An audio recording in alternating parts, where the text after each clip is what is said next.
So, guys, I didn't have the camera set. 2 nights in a row, I'm doing it wrong. I got to get the directions out, read it. I didn't use them last year, so I've kind of forgot how to use them. Sal's managing to get them set, but not me. So, I'm checking to make sure they didn't steal the gas out of this the last 2 nights. No, it's showing 1/8 of a tank. I don't know if you can see it. Yeah, 1/8 of a tank. So they didn't get it the last 2 nights. So I got to get the camera on. We got the motion detectors come on 2 nights, 2 mornings in a row. And my guess is it's the cats, but I don't know that for a fact. So this morning when they went off, I got up and turned all the lights on around the house and everything else, just in case they were here to steal gas again.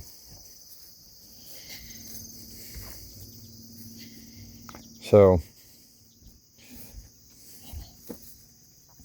I did come out here and I washed Sal's C off.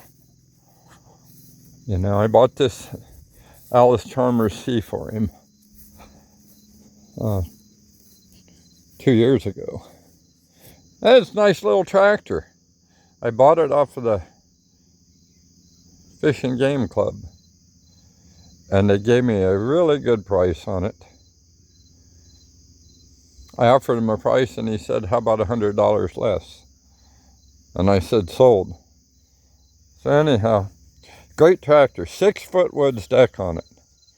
Really great tractor. The tires are still good to get in a little dry crack. I mean, just a little weather checking, that's it. It was kept inside. They had it in a garage all the time. So what happened here, guys, what I was telling you was Kenny and I operated on this the other day. It got to where it wouldn't fire. Wasn't firing. Well, I'd had some wiring issues in the past. And so I operated on it for a while. And I got the battery going and the starter kicking in and everything else. But I wasn't getting any fire to the point. I thought, well, coil, condenser,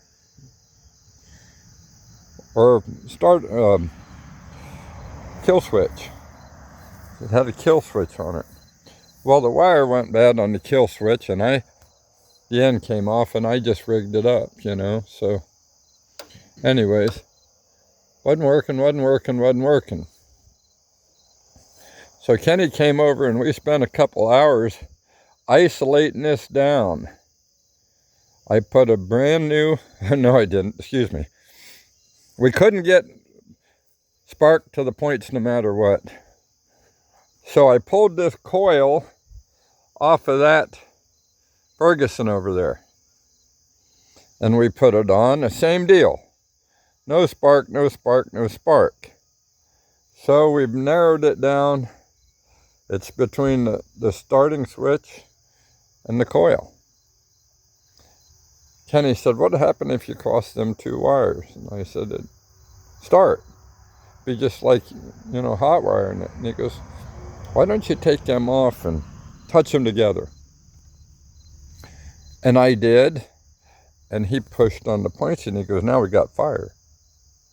I said, well, then that means it's the switch is bad. One of those poles on the switch is bad. He goes, yep, that's what it looks like. So at that time, the battery was going dead. So I've got to put the charger on it today. And I think the float had started to stick a little bit on it. Never did on this tractor before, but you know how it is. If you leave them sit with this gas in them, and even though I got stable in it, and look at there, I left it open. Even though I've got stable in the gas and I got B12 in the gas, it's only guesstimating because I don't know how much gas is in the tank. So this is what I got going on today. If I get some time here, I'm gonna try to get this. I'm gonna put the charger on it here in a little bit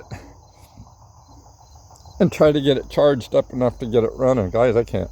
That lid is slippery from the rain. There we go. I left that valve open all night, or for a day or two. actually. But I never really had a problem with this one losing fuel, leaking fuel. But if the float's sticking on it, I may very well have had a problem with it leaking fuel the last day or two. I don't know. It looks like there's still gas, plenty of gas. So, all right, guys, that's it for now. This is what I'll be working on today, among other things, of course. So y'all have a great one. Come back.